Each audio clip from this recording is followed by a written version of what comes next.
Dennis Wade pushed his cleaning cart down the empty corridor. His boots made soft sounds on the metal floor. The night shift on Outpost Gamma 7 was always quiet. Most workers went to sleep after their duties ended. Only maintenance crews and security guards moved through the hallways now. He liked it this way. No crowds, no conversations. Just him and his work. Dennis had been cleaning this mining station for 3 years. Before that, he worked on cargo ships. He moved supplies between planets and stations. That life ended when his wife and daughter died in a transport crash. After their funeral, Dennis wanted something simple. Something that would not remind him of his old life. Janitorial work on a remote station seemed perfect. He reached the lower cargo bay and unlocked the door. This section stored old equipment and damaged containers. Nobody came here often. It needed cleaning only once per week. Dennis preferred working in forgotten places like this. The large room stretched before him. Stacks of metal crates lined the walls. Broken machinery sat in corners. Everything had a layer of dust. Dennis started sweeping near the entrance. His mind wandered as he worked. He thought about what to eat for dinner. Maybe noodles again, or perhaps the cafeteria still had some bread left. A sound stopped him. Something small and hurt, like a wounded animal trying to stay quiet. Dennis put down his broom. He listened carefully. Silence filled the bay. Maybe he imagined it. He picked up the broom again. There. He heard it again. A soft whimper from behind a stack of old containers. He walked toward the sound slowly. His heart beat faster. Station rules said to report any unauthorized presence immediately. But something about that sound made him pause. It sounded young, afraid, in pain. Dennis moved around the containers. In a small gap between 2 crates, he saw them. 2 small creatures huddled together. They looked like tiny dragons from Earth Stories. Each one was about the size of a large cat. Their scales shimmered even in the dim light. One had bright golden scales that caught what little light existed. The other had darker scales that seemed to absorb shadows. Both were badly hurt. The golden one had a broken wing. It hung at a wrong angle. Burns covered parts of its body. The dark one had worse burns across its back and side. Its breathing came in short, painful gasps. Dennis knew what these creatures were. Draconians. The most powerful species in known space. Their empire controlled dozens of star systems. They had technology that made human achievements look primitive. Their military could destroy entire planets. And these 2 babies were dying in a forgotten cargo bay. He should report this. Call security.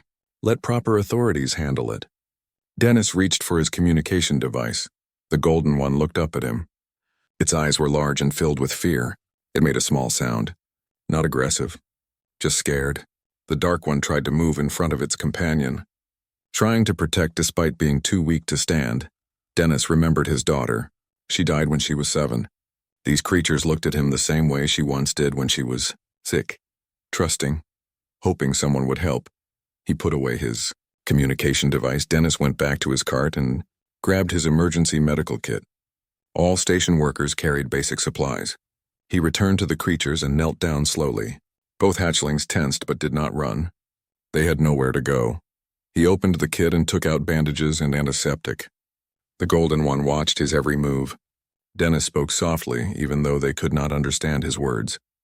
His tone mattered more than the language. The creatures let him approach. He started with the dark one. Its burns looked infected. Dennis cleaned the wounds as gently as possible. The hatchling made small sounds of pain but stayed still. The golden one pressed close to its companion, offering comfort. After treating the burns, Dennis examined the broken wing. He had some experience with injuries from his cargo hauling days. This break was clean. It would heal if properly set. He used small splints from the medical kit and carefully positioned the wing. The golden one cried out once but then relaxed as the pain lessened.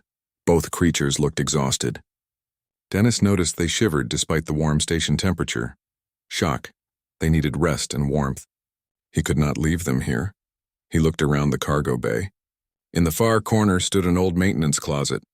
Nobody used it anymore. Dennis carried both hatchlings there carefully. They weighed almost nothing. He made a nest from old thermal blankets stored in the closet. The hatchlings curled up together immediately. Dennis brought water in a small container. Both creatures drank desperately. They were dehydrated. He wished he had food but did not know what Draconians ate. He would figure that out tomorrow. Before leaving, Dennis watched them for a moment. The Golden One's eyes followed him. Something passed between them. Understanding, maybe, or just hope. Dennis nodded and closed the closet door most of the way. Enough for air but hidden from casual observation. He returned to his cart and finished cleaning the bay quickly. His mind raced.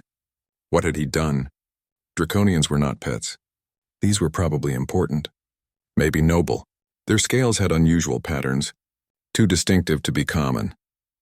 Back in his small quarters, Dennis activated his personal terminal. He checked the station news feeds. Nothing unusual, just regular updates about mining quotas and supply deliveries. He searched for Draconian news. The first headline made his blood run cold. Imperial hatchlings missing. Massive search underway. Reward offered. Dennis read the article. 2 grandchildren of Emperor Draconis himself had disappeared 3 days ago. Their transport was attacked by unknown forces. All guards died. The hatchlings escaped in an emergency pod. That pod's last known trajectory led to this sector. The reward for their safe return was enough money to buy a small planet. But the article also carried a warning. Anyone found hiding the Imperial heirs would face immediate execution for kidnapping. Dennis closed the terminal. He sat in darkness. Outside his window, stars moved slowly past. He had saved the 2 most important children in the Draconian Empire. And now he was guilty of a crime that would get him killed. But when he closed his eyes, he saw their faces. Scared. Hurt. Trusting him to help. Just like his daughter once did, Dennis decided he would keep them safe. Whatever the cost, he owed that much to the memory of his own child. He could not save his daughter, but maybe he could save these 2. Tomorrow would bring new problems. Tonight, 2 small lives were safe because one human chose compassion over fear. That had to count for something. 3 days had passed since Dennis found the hatchlings. Each morning brought new challenges. Each night brought new fears. Dennis established a routine. He worked his regular cleaning shift. Nobody suspected anything unusual. During his breaks, he visited the maintenance closet. The hatchlings always waited for him. Their eyes tracked him the moment the door opened. He learned things about them quickly. The Golden One healed faster. Her wing was already improving. She moved around the small space carefully but with growing confidence. Dennis started calling her Bright in his mind. It fit her personality. She was curious, brave, always watching and learning. The Dark One recovered more slowly. His burns were severe. Infection had set in before Dennis found them. The medicine helped, but progress came in small steps. Dennis called him Shadow. He was quieter than his sister, more cautious, but his eyes held intelligence that startled Dennis sometimes. This creature understood more than he showed. Food had been the first problem. Dennis tried everything. Protein bars, fruit, vegetables from the cafeteria. The hatchlings refused most of it. They grew weaker. Dennis grew desperate. Then he remembered reading somewhere that Draconians were primarily carnivorous.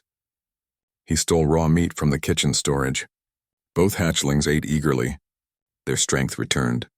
Dennis made sure to take small amounts so nobody noticed the missing inventory. Communication developed slowly. The hatchlings could not speak standard Galactic yet. They were too young, but they understood tone and gesture. When Dennis spoke softly, they relaxed. When he moved slowly, they stayed calm. When he brought food, they made happy chirping sounds. Dennis brought his personal tablet one evening. He showed them pictures from a children's book his daughter once loved. Simple images. A house, a tree, a family. Bright touched the screen carefully. She pointed at the family image and then at Dennis. Then at herself and Shadow. Then back at Dennis. Dennis felt something break inside him. These creatures saw him as family. They trusted him completely. He was responsible for them now. Not just their survival, but their happiness. Their future, the station made everything harder. Each day brought new complications. Administrator Wells noticed the missing medical supplies first. He sent a memo to all staff. Anyone using unauthorized materials must report immediately. Dennis ignored it.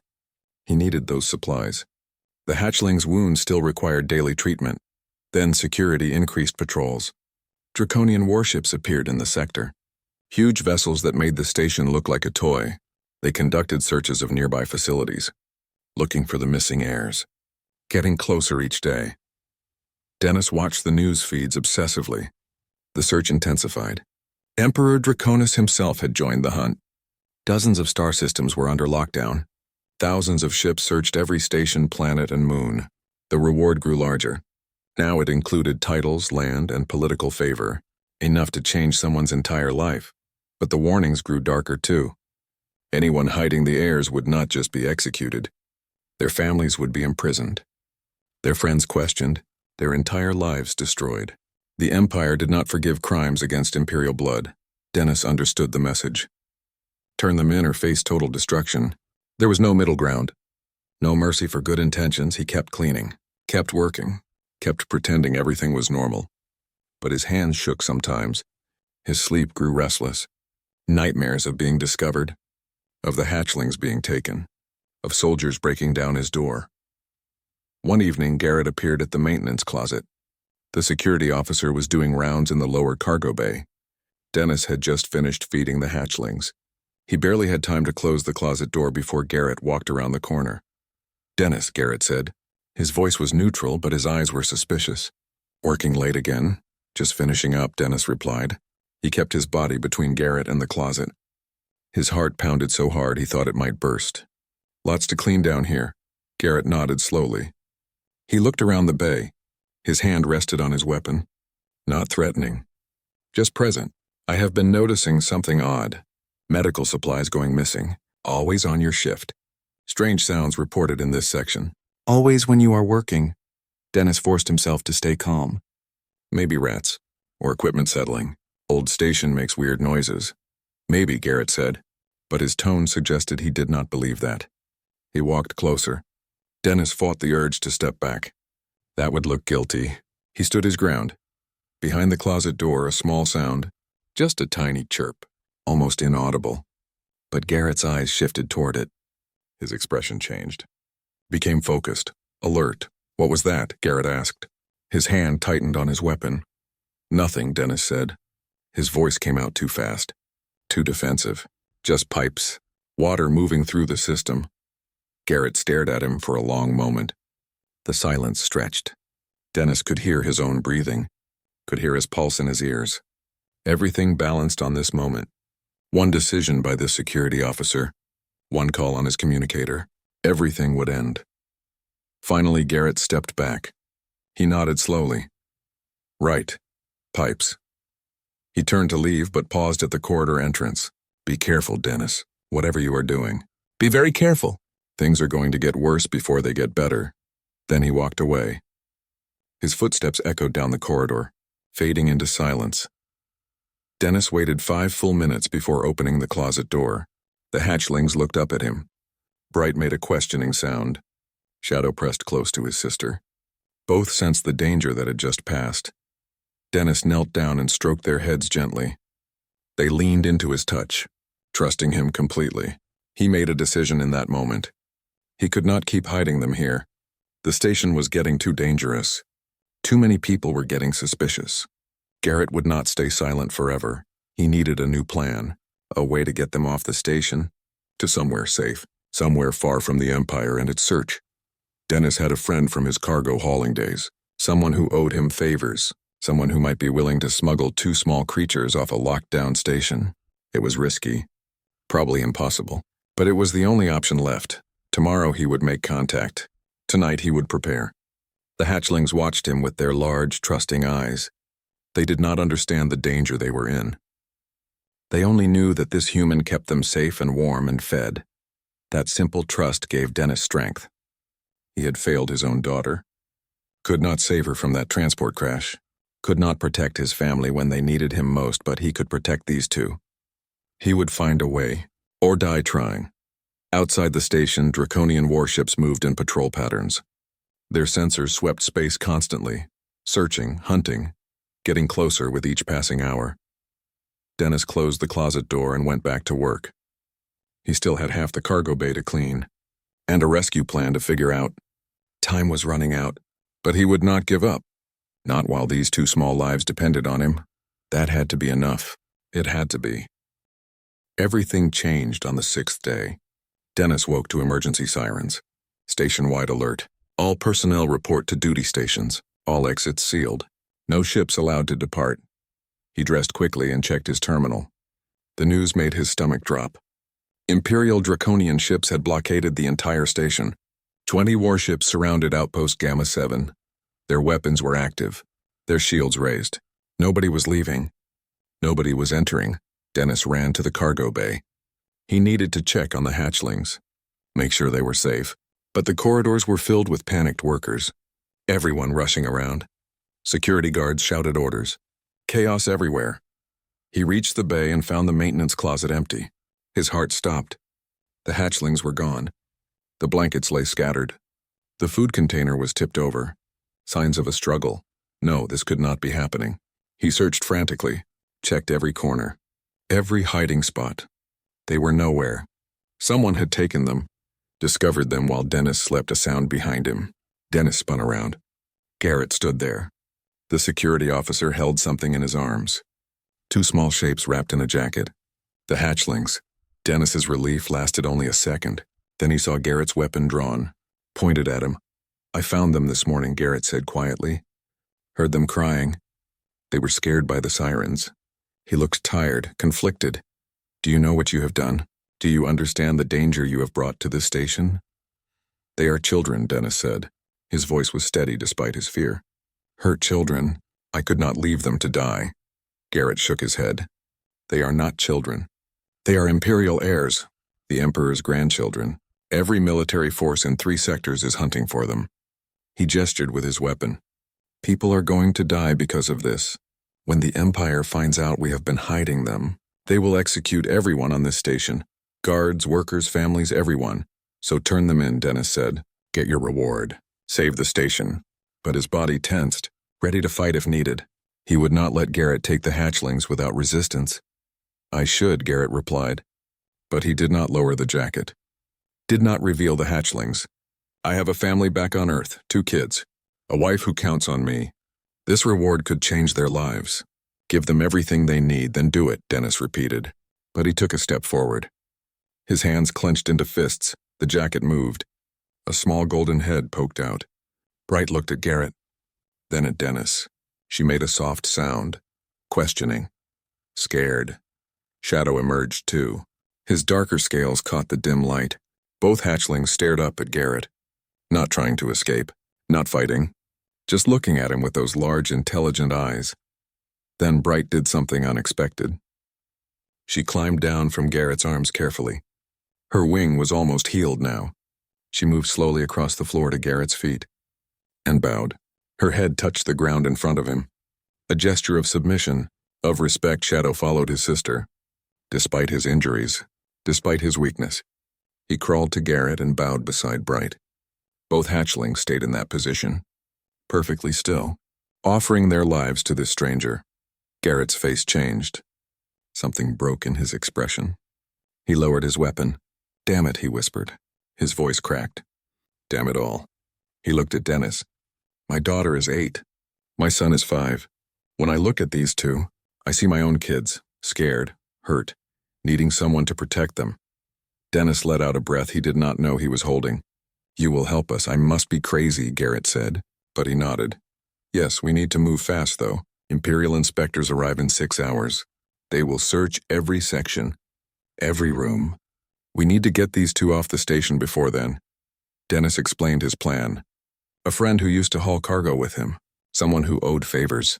The man's ship was scheduled to depart in 4 hours, before the inspectors arrived. If they could get the hatchlings aboard, they could be smuggled to neutral space. Garrett thought for a moment, then nodded. The cargo ship is in Bay 7. We can use maintenance tunnels to get there, avoid security checkpoints. It might work. They wrapped the hatchlings in thermal blankets, made them look like equipment bundles.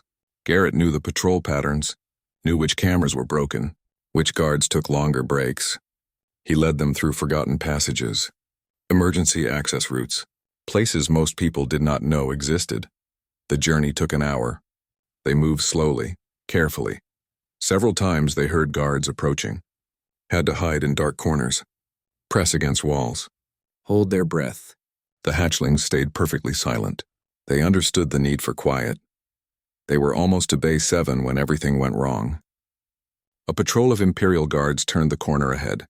5 soldiers in full armor, weapons ready, scanning everything. There was nowhere to hide. The corridor was empty. No doors, no side passages, just open space between them and the guards.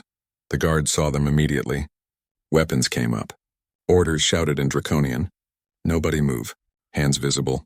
Identify yourselves. Dennis and Garrett froze. The hatchlings sensed the danger. Started to struggle in their blankets. Bright made a frightened sound. One guard stepped forward. Scanned them with a device. His eyes widened. Imperial biosignatures detected. He looked at his commander. Sir, we found them. The commander activated his communicator. Alert all ships. We have located the heirs. He looked at Dennis and Garrett with cold eyes. You are both under arrest for kidnapping Imperial blood. Sentence is death. Dennis moved in front of the bundles. You cannot have them. We protected them, saved their lives. That is not your decision to make, the commander said. He signaled his troops to advance. Then Bright burst free from the blankets. She positioned herself between the guards and Dennis. Her scales began to glow. Soft at first, then brighter. Shadow joined her. His darker scales also started to emit light. Stop, Dennis shouted. You are scaring them. But the light grew stronger. The hatchlings were glowing like small stars now, some kind of distress signal. Dennis had read about this. Young Draconians could send emergency beacons when threatened. It alerted every member of their species within range. The light became blinding. Everyone shielded their eyes. The entire station's sensors went crazy. Alarms blared louder. Emergency systems activated. The commander grabbed his communicator again. All ships. Distress signal confirmed. The heirs are activating their beacon. He looked at the glowing hatchlings with fear. You fools. Do you know what you have done? Every Draconian within 100 light years felt that signal. What does that mean? Garrett asked. It means, the commander said slowly, that the Emperor is coming, and he will be here very soon. The station shook, not from the alarm, from something else. Something massive had just entered local space. The guards' communicators all went off at once. Urgent messages, panicked voices. The eternal flame has arrived. Repeat. The Emperor's flagship has entered the system. All forces stand down. The Emperor is boarding the station. Dennis looked at the hatchlings. They still glowed, still sent their signal. Bright moved closer to him. Shadow did the same. They pressed against his legs. Seeking protection even now. I tried, Dennis whispered to them. I'm sorry. I tried to save you. The corridor filled with light, not from the hatchlings. From a teleportation effect, energy swirled in the center of the space, coalesced into a massive form. Emperor Draconis had arrived, and Dennis was about to face judgment for what he had done. The Emperor filled the corridor. Not just his physical size, though he stood twice as tall as any human. His presence itself seemed to push against reality. Ancient power radiated from every scale. His eyes glowed like molten gold. His dark metallic scales reflected the emergency lights in strange patterns. Every guard dropped to their knees. Heads bowed, weapons lowered. The commander pressed his forehead to the floor. The entire corridor held its breath. Dennis stood frozen. He wanted to run, wanted to fight, wanted to do anything except face this creature of legend. But his legs would not move. Fear locked him in place. Garrett had dropped to his knees too, pulled Dennis down with him. Show respect, Garrett hissed. Do not look directly at him, but Dennis could not look away. The Emperor was terrible and beautiful at the same time. Power made physical. Age made visible. This being had ruled an empire for centuries, had destroyed planets, had ended entire civilizations. And now he stood 10 feet away from a human janitor who had hidden his grandchildren. The hatchlings stopped glowing. They made sounds Dennis had never heard before, a language he did not understand. Bright and Shadow rushed forward, ran straight toward the Emperor. Not afraid, happy. Draconis knelt. The massive Emperor lowered himself to the ground. The hatchlings climbed onto him, chirping excitedly, showing him their wounds, showing him the splint on Bright's wing, talking rapidly in their language. The Emperor's eyes closed. His expression showed pain, relief, joy, emotions too complex for words. He held the hatchlings gently, examined their injuries carefully. His claws, which could tear through starship hulls, touched them with incredible gentleness. Then his eyes opened, fixed on Dennis. The temperature in the corridor dropped. The air became heavy, hard to breathe. This was the gaze that made entire species surrender, that ended wars with a single look. "Stand," the Emperor said. His voice was perfect standard galactic, deep, commanding, impossible to disobey. Dennis stood on shaking legs. He met those golden eyes, tried not to show fear, failed completely. "You," Draconis said. The single word carried weight like a physical blow. "You are the one who hid my grandchildren, who kept them from me, who made me search for 6 days while they were injured and alone?" "Yes," Dennis managed to say. His voice barely worked. The guards tensed. Hands moved toward weapons, waiting for orders. Garrett started to speak, to defend Dennis. But the Emperor raised one claw. Silence fell instantly. Draconis studied Dennis for a long moment. Then he stood, walked forward. Each step shook the floor. He stopped directly in front of Dennis, so close that Dennis could feel the heat radiating from those ancient scales. "Why?" the Emperor asked. Simple question. Massive implications. "Because they needed help," Dennis answered. His fear faded slightly, replaced by something else. Determination, maybe, or just exhaustion. Because they were hurt and scared. Because they were children. Nothing else mattered. Nothing else, Draconis repeated. Not the reward. Not the danger. Not the consequences. Just 2 injured creatures who happened to be in your path. Just that, Dennis confirmed. "You know who I am. What I can do."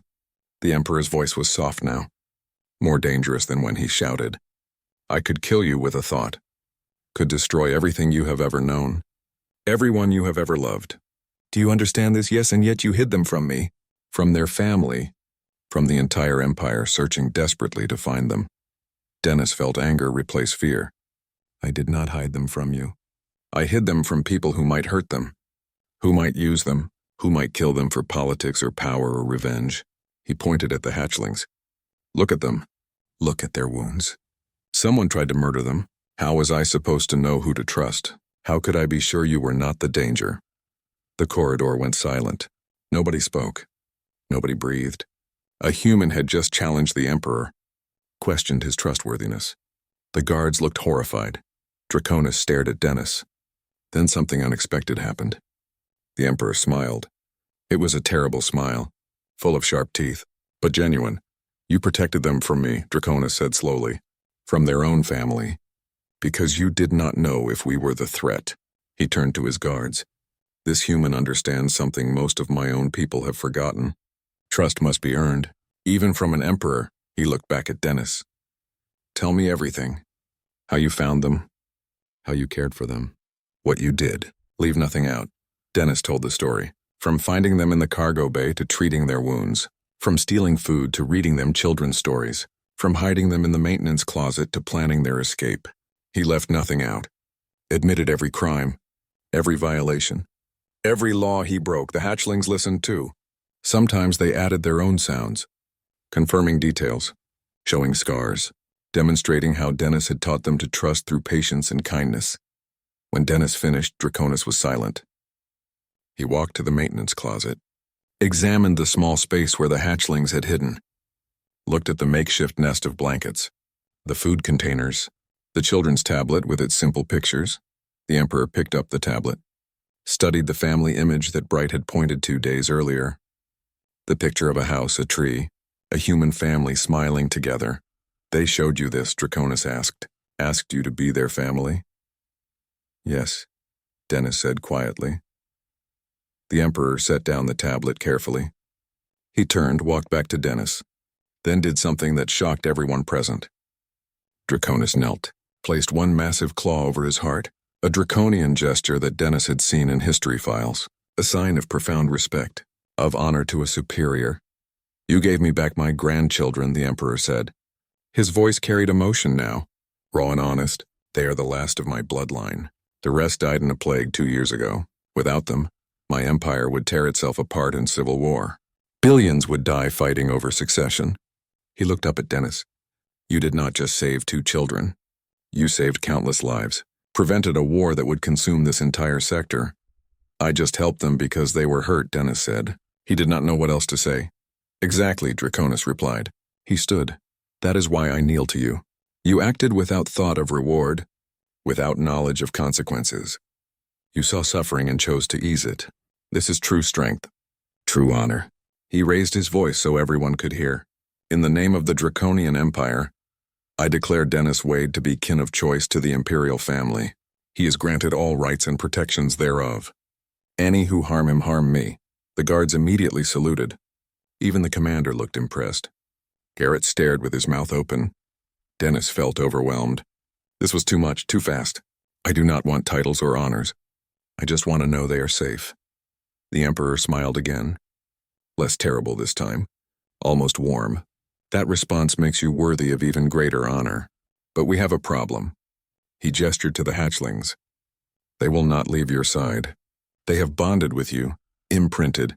In their minds, you are family now. True family. Bright and Shadow had returned to Dennis during the conversation. They pressed against his legs, made happy sounds when he touched them. Clearly they had no intention of being separated from him. Come with us, Draconis said. Not a command. An invitation. Come to the Imperial homeworld. Be their guardian. Their teacher. Help them grow into the rulers they must become. Dennis hesitated. Leave everything. His simple life. His quiet existence. Take responsibility for the future rulers of an empire. It seemed impossible. Please, a small voice said. Dennis looked down.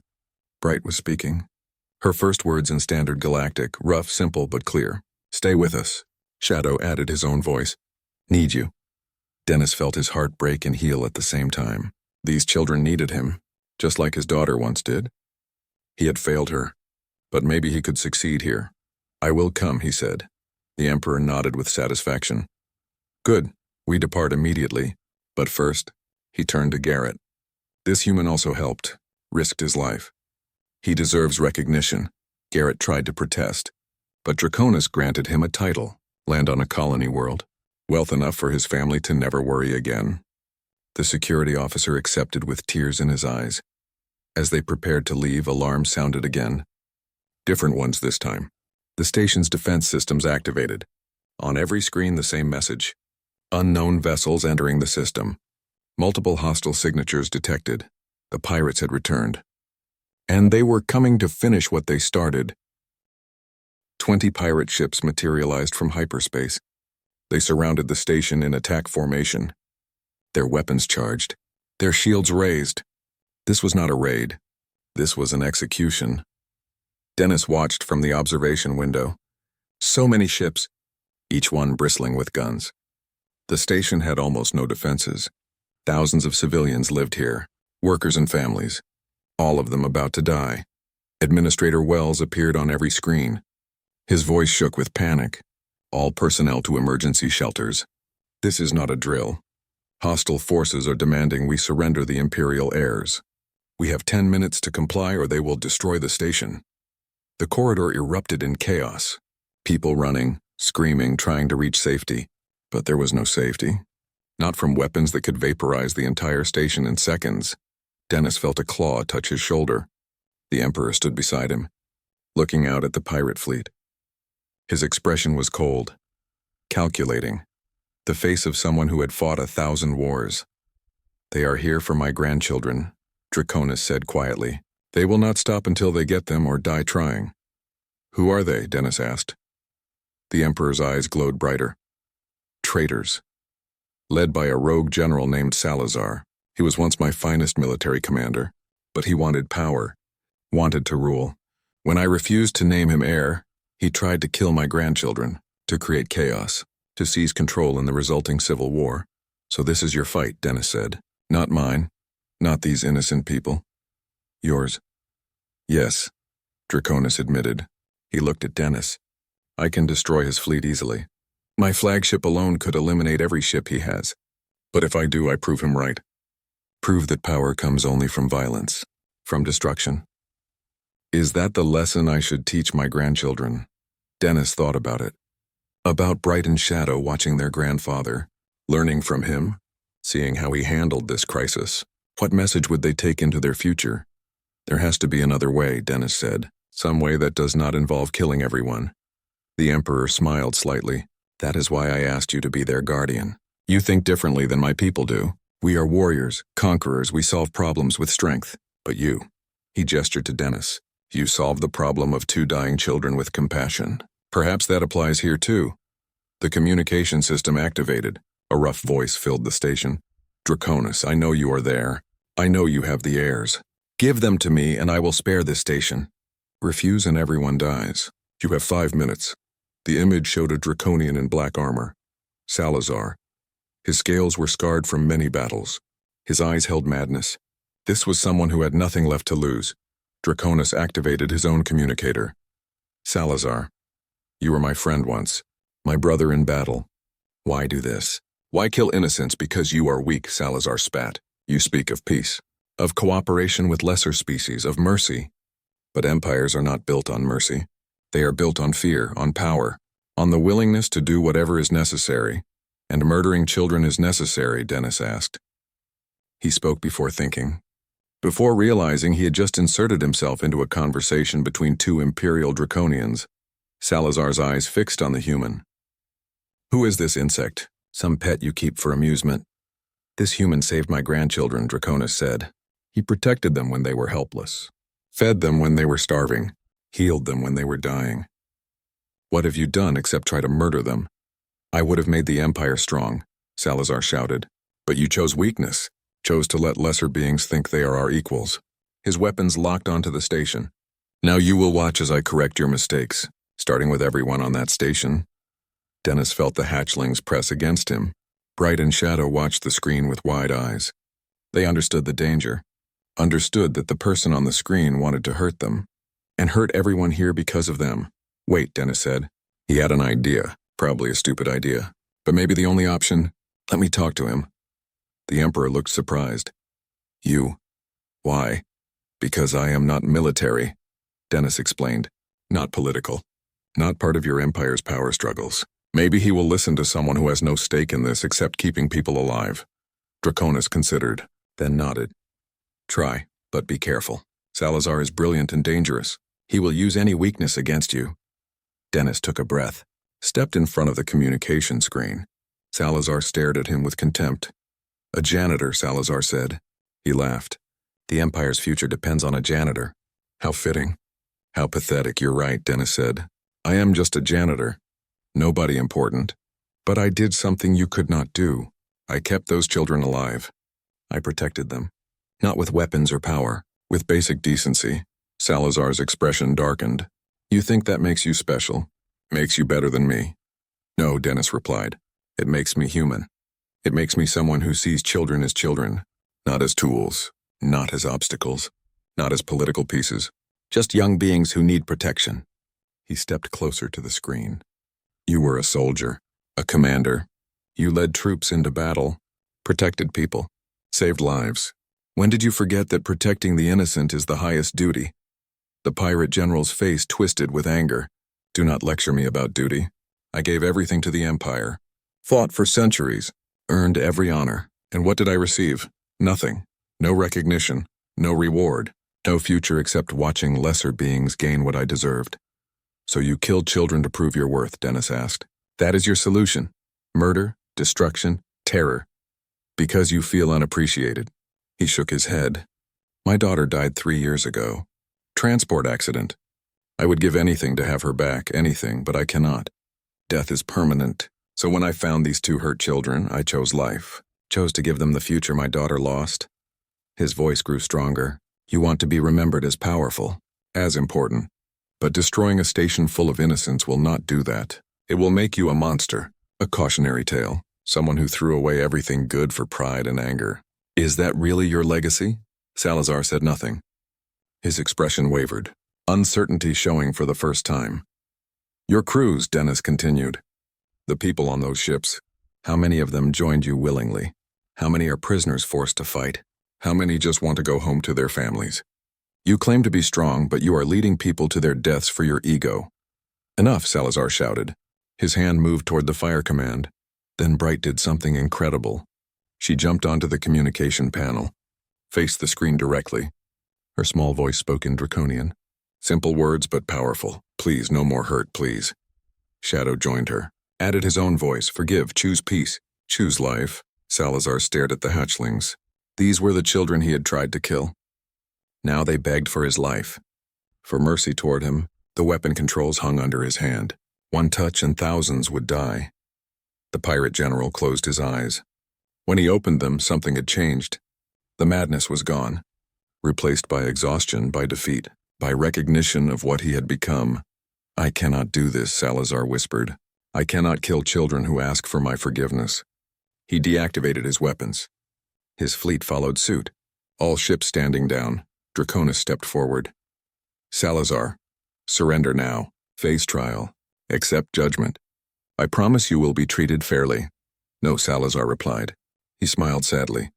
I have committed too many crimes, killed too many innocents. There is no redemption for me. But perhaps I can do one good thing. He input commands rapidly. I am releasing all my forced conscripts, all prisoners, all people who were taken against their will. They are free to leave, to go home, to live. The screen showed dozens of ships breaking away from the pirate fleet, civilian vessels that had been captured, crews that had been enslaved, all suddenly freed, heading toward the station or jumping to hyperspace, escaping. Salazar looked at Dennis one last time. You are right, human. Legacy matters. Let mine be this final act of mercy. He reached for his ship's self-destruct. Draconis. Guard them well. Both the children and the strange janitor. They are precious. More precious than I understood. Wait, Dennis shouted. You do not have to die, but Salazar smiled. Yes, I do. This is the only honorable path left to me. He looked at the hatchlings. Forgive me, little ones. For everything. Then the screen went dark. 5 pirate ships exploded. Salazar's vessel and those captained by his most loyal followers. They chose death over capture. The remaining ships surrendered immediately. The station was safe. The crisis was over. But Dennis felt no joy. Only sadness for a person who could have chosen differently. Could have found redemption instead of death. Draconis placed a claw on his shoulder. You gave him a choice. That is all anyone can do. He chose honor in the end. That counts for something, does it? Dennis asked. The Emperor nodded. More than you know. Because of you, hundreds of innocent people went free. Thousands on this station survived. And one broken soldier found peace in his final moment. That is not a small thing. The hatchlings pressed close, offering comfort. They understood loss, understood grief, even for someone who had tried to hurt them. Their capacity for forgiveness amazed Dennis. He was about to become guardian to these remarkable creatures. Help shape them into future leaders. It was a massive responsibility. But looking at them now, seeing their compassion and wisdom despite their youth, Dennis felt ready. Time to go home, Draconis said. To begin your new life, Dennis nodded. Together they walked toward the Emperor's ship. Toward the future. Toward whatever came next. 1 human janitor and 2 small dragons. An unlikely family. But family nonetheless. 2 weeks had passed since Dennis left Outpost Gamma 7. 2 weeks since his life changed completely. Now he stood in the Imperial Palace on the Draconian homeworld, surrounded by luxury he could never have imagined, wearing clothes that cost more than he earned in a year, given quarters larger than most human apartments. He hated it. Not the honor. Not the recognition. Those were fine. He hated being away from Bright and Shadow. Palace protocol kept them separated during official functions, during diplomatic meetings, during the endless ceremonies that royal life demanded. Dennis saw them only during training hours and evening meals. It was not enough. The hatchlings felt the same way. They became fussy during state dinners, refused to cooperate during formal portraits, threw tantrums when Dennis tried to leave. The palace staff did not understand, but Draconis did. He changed the rules. Dennis was now permitted to attend all functions, to stay with the hatchlings whenever they wanted. The imperial court gossiped about it endlessly. A human given such access, such privilege. Some nobles were outraged. Others were curious. But nobody questioned the Emperor's decision openly. Not after what Dennis had done. Training the hatchlings became Dennis's primary duty. Not combat training or political education. That would come later. For now, he taught them basic skills. Reading, writing, mathematics, history. The things all children needed to know. But he also taught them something else. Something the draconian culture sometimes forgot. Compassion. Empathy. The value of every life regardless of species or status. Bright proved to be incredibly intelligent. She absorbed knowledge like a sponge. Could read 3 languages now. Solved complex puzzles. Asked endless questions about everything. Her curiosity was boundless. Shadow developed differently. He was quieter. More thoughtful. He watched people carefully. Understood emotions and motivations. Could sense when someone was lying or afraid. His burns had healed completely but left scars. He wore them with quiet dignity. Together they were remarkable. 2 young beings who had suffered greatly but remained kind. Who had every reason to fear aliens but chose trust instead. Who could have become bitter from their trauma but remained hopeful. Dennis was proud of them. More proud than he had ever been of anything. One evening, Draconis summoned Dennis to the throne room. It was an official meeting. Guards lined the walls. Courtiers filled the galleries. The entire court watched as Dennis approached the Emperor's seat. "Dennis Wade," Draconis said formally. "You have served my grandchildren for 2 weeks. Taught them well. Protected them. Guided them. The entire Empire is grateful." Dennis bowed. His Earth manners looked clumsy compared to draconian elegance. But nobody laughed. They respected him now. The human who showed them what true courage looked like. "I have a gift for you," the Emperor continued. "A title. Land, wealth, resources to build whatever life you desire." He gestured and servants brought forward documents. Proof of ownership. Legal declarations. More money than Dennis could spend in 10 lifetimes. Dennis looked at it all. Then at Draconis. "I do not want any of that," the court gasped. Refusing imperial gifts was unheard of. Possibly illegal. Guards tensed, but the Emperor smiled. "Then what do you want?" Draconis asked. He already knew the answer. This was theater, a performance for the court, to teach them something important. "I want time with them," Dennis said simply. He pointed toward a side door where Bright and Shadow waited with their tutors. "I want to help them grow up, to be there when they need me, to watch them become the people they are meant to be. That is worth more than all the wealth in your empire." The Emperor stood, walked down from his throne, approached Dennis. In front of the entire court, Draconis knelt again, placed his claw over his heart, the gesture he had made on the station, the ultimate sign of respect.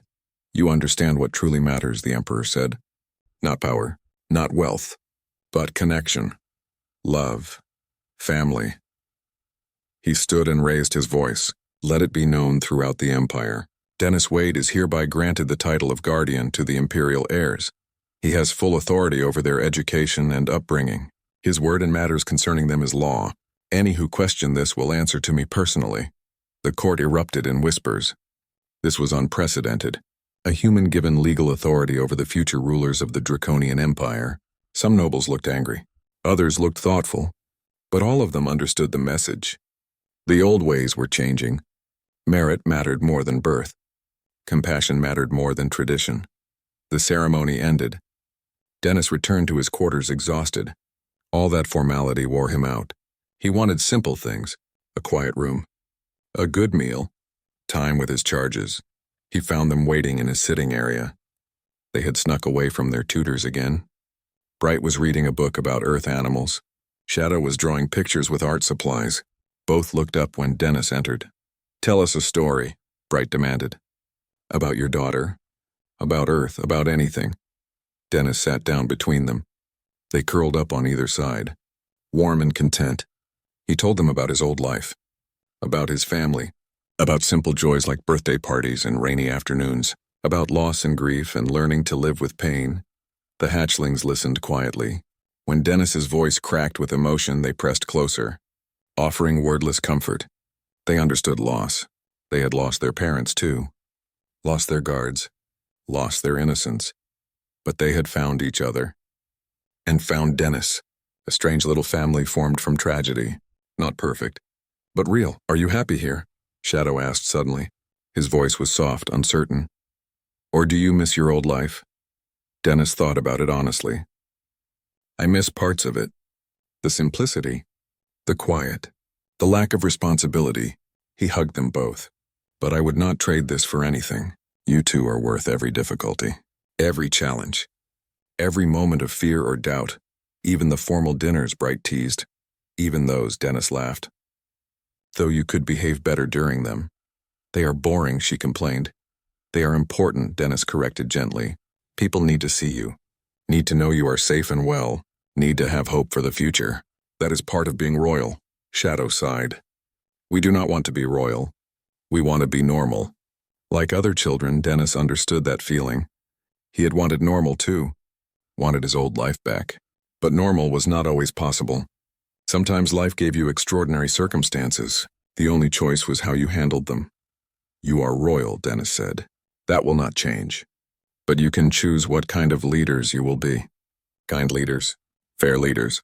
Leaders who remember what it feels like to be small and scared and hurt. He looked at them seriously.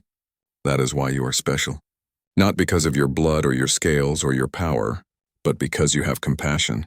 Never lose that, we will not, Bright promised. Shadow nodded agreement. They sat together in comfortable silence. Outside the window, the draconian sun set in brilliant colors. Purple and gold and crimson. The palace garden stretched below. Beautiful and vast and completely unlike anything Dennis had ever seen on Earth. But he felt at home. Not because of the luxury, not because of the honor, but because of two small beings who needed him, who trusted him, who loved him despite his flaws and fears. That was enough. More than enough. It was everything. Tomorrow would bring new challenges. More ceremonies. More politics. More responsibilities he had never wanted. But tonight was simple. Tonight was just a tired human and two young dragons, reading stories, drawing pictures, being a family. Dennis had lost so much in his life. His wife, his daughter, his simple existence. But he had gained something precious too. Purpose, connection, a reason to keep going, a reason to be better. He looked at the hatchlings. At Bright with her boundless energy and curiosity. At Shadow with his quiet wisdom and gentle strength. They would grow into remarkable leaders someday. Would guide an empire. Would make decisions affecting billions of lives. And he would be there, helping them. Teaching them. Protecting them when needed. Not because he sought glory. Not because he wanted reward. But because they were his children now. In every way that mattered, that was the most human thing possible. To love without condition. To protect without expectation. To give everything for those who depended on you. Dennis Wade had been a janitor, a nobody, a person the universe overlooked. But he had chosen compassion over fear. Had chosen life over safety. Had chosen to help when help was needed, and in doing so, he changed everything. Changed an empire. Changed two young lives. Changed his own future. Sometimes the smallest actions have the biggest consequences. Sometimes one person can make a difference. Sometimes kindness is the most powerful force in the universe. Dennis had learned that lesson. And he would teach it to his charges. To Bright and Shadow. To the future rulers who would shape the galaxy. They would remember. Would carry forward his example. Would build something better than what came before. That was his legacy. Not wealth or titles or honor. But two young beings who learned that strength comes from compassion. That power comes from mercy. That true leadership means serving those who depend on you. It was enough. More than enough. It was everything that mattered. Dennis smiled. Held his children close. And knew that despite everything he had lost, he had finally found where he belonged. Home was not a place. It was people who needed you. Who loved you. Who made you want to be better. And he was home.